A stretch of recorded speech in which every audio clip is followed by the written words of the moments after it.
ভিতরে নেতা, কর্তা, অধিকারী, সর্দার সব সময় চায় আমার এইটা লাগবে, আমি ওইটা খাবো, এইটা নিব, এই করব, ওই করব। সারাক্ষণ এইভাবে শয়তান আমারে ব্যস্ত রাখে। একবারও কয় না যে আমি আল্লাহ তরে চাই। দয়াল বাবা জাহাঙ্গীর, দয়াল বাবা জাহাঙ্গীর, বাবা জাহাঙ্গীর তুমি আমার রহমতুল লিল আলামিন, আমারে ফালাইয়া দিও না।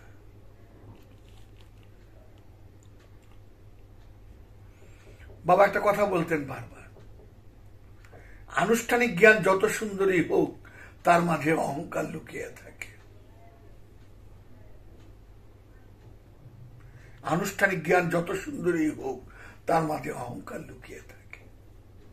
আমি নিজেকে জিজ্ঞেস করি তো, আমার ভিতরে কি অহংকার লুকিয়ে আছে কিনা?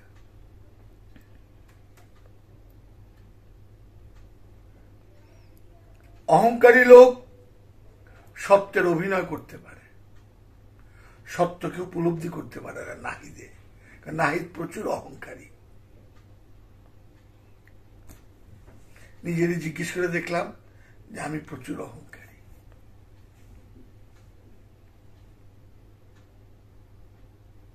মহানবী যৌবনে হেরা গয়ে গেলেন না, সবকিছু ফেলে দিয়ে, এবং ওখানে কোরআন নাজিল হইলেন। দলগত ইবাদতে কিন্তু হইলেন না। কোরআনও তাই বলতেছে,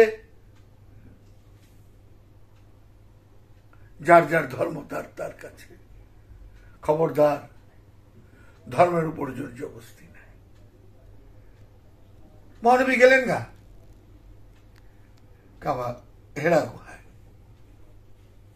তার তো দেওয়ার দরকার ছিল না, আমাদেরকে শিক্ষা দেওয়ার জন্য।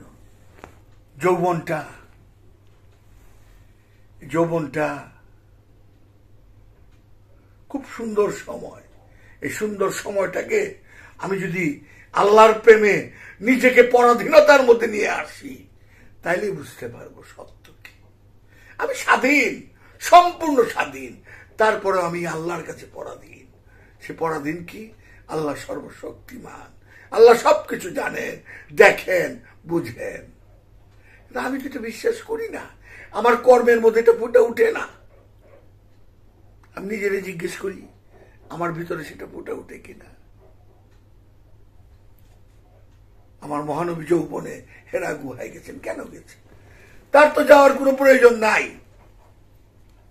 আদম যখন ছিলেন না তখনও সে ছিলেন। আমার মহানবী কেন গেলেন?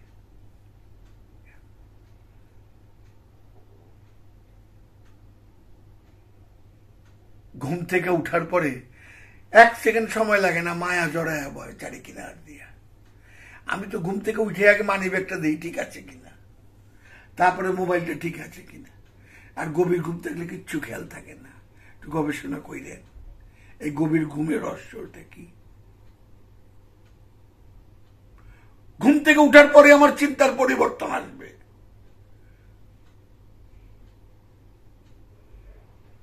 তাই মহানবী বলছিলেন, দিন আসিলে রাত্রি কোথায় যায়, রাত্রি আসিলে দিন কোথায় যায়।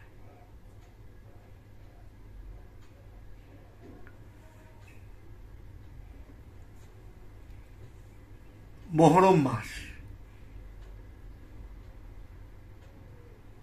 আমার মহানবীর ইমাম হোসেন বাবাকে হত্যা করা মানে আমার মহানবীকে হত্যা করা, আমার মহানবীর সাথে বিট্রে করা, বেমানি করা। ইমাম হোসেন বাবাকে যে হত্যা করছে, কারণ হুসাইন আমার থেইকা, আমি হুসাইনের থেইকা।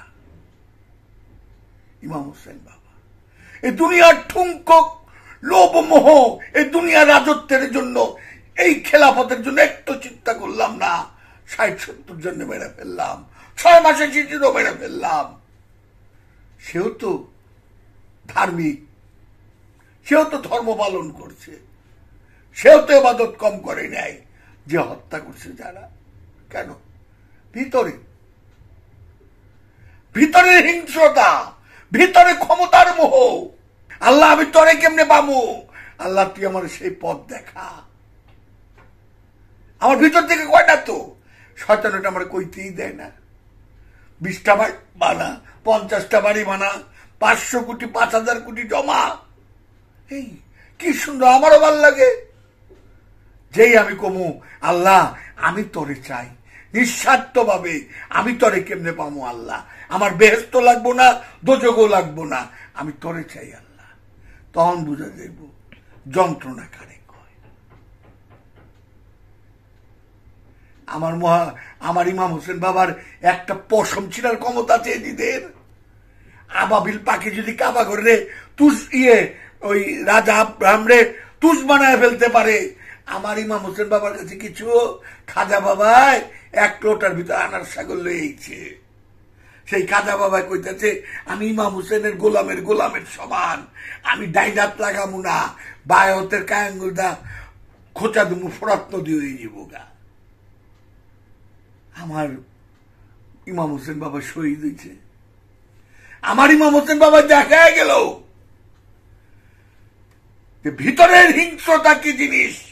উপরের লেবাস তো ধার্মিক, উপরের লেবাস তো ইবাদতকারী, ভিতর তো নাহিদের হিংস্রতায় ভর্তি, নেতা কর্তা অধিকারী সর্দার ভর্তি নাহিদের ভিতরে। একটু নাহিদের জিজ্ঞেস করো, কিচ্ছু লাগবে না। আমি কি একবারও কইছি ও বাবা জাহাঙ্গীর আমি তরে চাই? আমি নাহিদ কই নাই, এটা মুখে মুখে কই। আমি ঘোর দুনিয়াদার, আমি ঘোর দুনিয়াদার।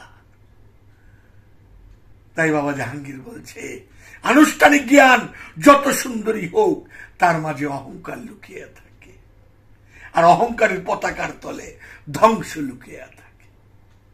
দয়াল বাবা জাহাঙ্গীর, দয়াল বাবা জাহাঙ্গীর।